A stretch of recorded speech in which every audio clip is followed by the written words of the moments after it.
മയിൽ ഉറങ്ങുന്നവർക്കായി. മയിൽ ഉറങ്ങുന്നത് കാണുമോ ലൈവായിട്ട്. ഇങ്ങനെയാണ് മയിൽ ഉറങ്ങുന്നത്. കണ്ടോ, നല്ല ഇളം കാറ്റ്. വെള്ളമയിലിനെ കാണണോ? വെള്ളമയിൽ ഉറങ്ങുന്നു. ഇത് പീലിമയിൽ. കണ്ട, തൂവലൊക്കെ താഴോട്ടിട്ട് ഉറങ്ങുന്ന ഉറക്കുന്നുണ്ട്. അത് 2-3 ഇലയുണ്ട്.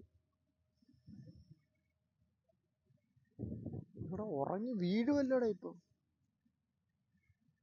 ആഹാ, ഉറക്കത്തിലും ചുണ്ടൊക്കെയാണ്. ആ, എഴുന്നേറ്റ്. പവറേഷ്. എൻ്റെ കണ്ണ് കണ്ട. എന്തുവാ ഇത്, സൂപ്പറാണേ, അടിപൊളി. എന്നെ കൊത്തുകയും ചെയ്യല്ലേ. ആദ്യമായിട്ടൊരു മയിലിനെ ഇത്ര അടുത്ത് കാണും. സൂപ്പർ.